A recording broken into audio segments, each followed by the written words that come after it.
I'm Stuart Sullivan from Wire Recording, and I'm here to talk about Legendary Audio's Gold Channel. A little background: I'm an old school guy. I came from analog tape. I still operate that way, so I initially was using the Gold Channel in a very traditional way. And the first way I went for was a live tracking session.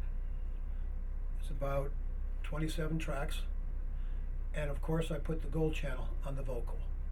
I was using a U47 FET, and the first thing that stood out was the preamp. It's an all-discrete preamp, and I have a lot of less than clear preamps with the API and the Neve, the Telefunken. The Gold Channel preamp was so clear and so pristine, I was amazed. It brought out things in the microphone and in the singer's voice that I had never heard before. It was amazing. The next thing I reached for was the EQ. Now the EQ is 3-band, fully parametric, and as I did big boosts and big cuts, because I always start with kind of dramatic things, what I was able to see was that it has a very vintage flavor. There's color to it. It's not invisible, but the color is gorgeous and unobtrusive. It has some texture like maybe a Neve or a Langevin EQ, but it has the precision and the clarity of a modern EQ, like a Massenburg or a Manley. The more I played with it, the more I loved it. It was able to tailor some of the low end off of a muffled vocal. It was able to open up the top end. It was really one of the favorite EQs that I've reached for. I'd love to have one in a 500 series, for that matter. The next thing I went to was the compressor. And as I started to turn the knob up, it was subtle. You know, I turned it up about a third of the way, and I could hear some compression going on, but it was pretty clear. It was not a very heavily colored sound. And I got up about halfway, and I started to hear more of it digging in and being real obvious. And as I then, of course, turned it up all the way, then it really jumped. That's when you found this intense color and kind of pumping sound. It was beautiful. Now, granted, I'm going to use it probably a third of the way up in tracking like I did that day. But I found that the compression knob had a wide range of texture and color to it. And then finally, I went to the legendary mic sound knob. And this was one that Billy Stull had told me about, and I had been a little suspicious of because it sounds like a 47. So I turned it up, and I turned it up about a third of the way, and it thickened things. It made it sound bigger and thicker, which was really quite nice. Not a terrible coloration, but bigger and thicker.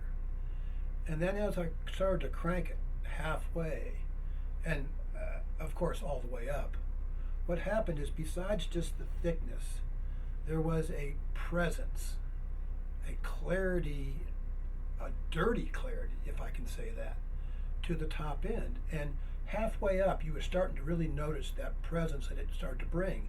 And as I turned it up, up, and up, unlike an EQ where you keep turning it up and it goes from clear to harsh, this is almost like the Q got wider as I turned it up. And so it just never got harsh. It just kept this presence. It was amazing. And again, tracking wise, I was unsure about what I had, so I turned it down pretty low to do the basics with. Now that was my first outing where we did a tracking session. Next, I brought it in to work on some overdubs or just some post-production on a few things. This is where I went for the ICE. The ICE, they have 2 channels of ICE in there, and they allow you to boost or cut on either one. And I have played with programs like this as a plug-in, but this is the first and only analog version I've ever seen. And sure enough, I go right for it, I put it on a bass, I go down to the low end and I boost the hell out of it and move it around till I find where that one note or a couple of notes jump out. Pop it out of boost, back into cut, maybe lessen the amount of cut, and pow. The clarity and the balance on the low end of the bass was amazing. It was so easy and so clear. I took the next ICE channel and I put it around the top end, around 2.5. And I played around, and again, I close my eyes most of the time when I'm doing this, so I'm not constrained by the numbers that I see. And I played around till the kind of growl got crazy and the popping got crazy. Took it out of boost, back into cut, dialed it back a little bit, and completely tamed a little unruly finger noise. So those two channels alone were able to make my bass beautifully balanced, both top end and low end. Great tour. I also used it on some vocals that I work with. I'm doing live video tracking. So the vocalist is in the room with the drums, and you might imagine even with a really highly supercardioid mic like an RE20 or an SM7, I'm still getting a lot of bleed. So I was able to go in there, and part of the consequence of doing that is I get the singers to get up on the mic to minimize the bleed. Well, that creates its own set of problems. Boom, muffling sounds. Again, I went to the ICE and played around with that, and until I was able to find the worst offenders and just duck them out, and it was great. Just the problem areas are defeated essentially. So just on those two things alone, the ICE were worth the weight in gold, literally. Next, I decided to move on to the insert sections. There's two inserts, insert 1 and insert 2. The first one is the transformer based one, and I have always enjoyed using stomp boxes for a lot of effects, and this is great. It's got a send rather than just being a simple insert. It's got a send, so you can drive the signal in in your stomp box as far as you want. If you've got distortion, you can dial it in even harder, or you can back it off a little bit. You go to your return knob, and that gives you perfect unity gain.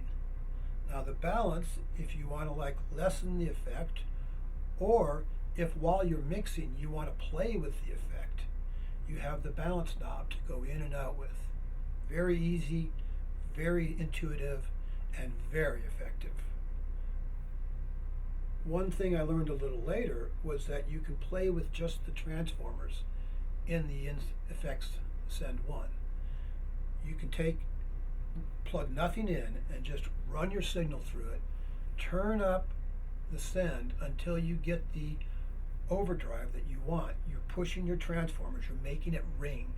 You're getting the beauty out of a transformer.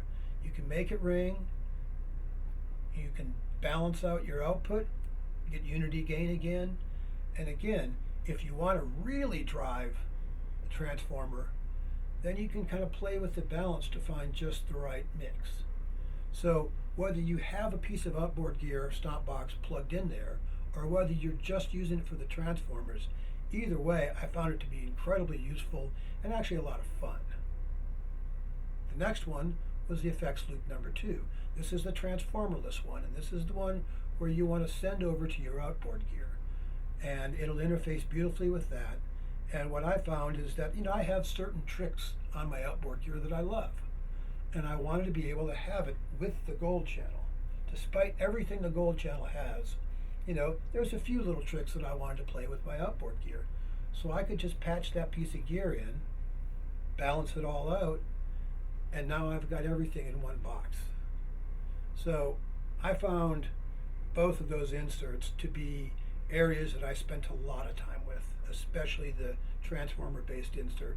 Spent a lot of time with that and really found it incredibly valuable.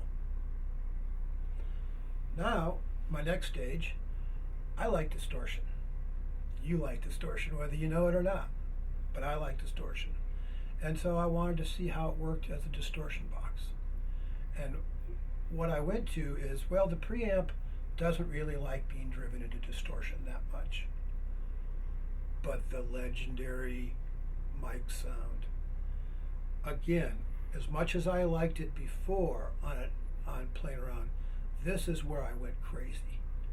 That legendary mic sound has that ability. Thickens it, brightens it, adds distortion but not too much, makes it a bright, open and clear but not too edgy. I used that on bass, I used it on drums, I used it on background vocals, I used it on percussion. It was incredible. I mean, I've said it before, there is a whole universe of sound in that one knob. It is amazing. Again, I'd like that one in a 500 series. They should make this whole box in a 500 series. I think that'd be impossible.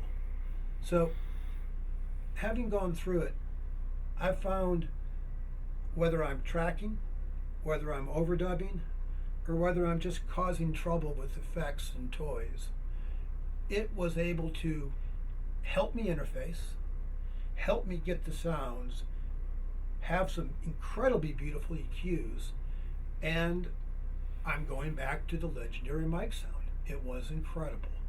I would use that on almost everything. So I hope this has been informative. I hope it's been helpful to you. I'm Stuart Sullivan at Wire Recording for Legendary Audio, the Gold Channel.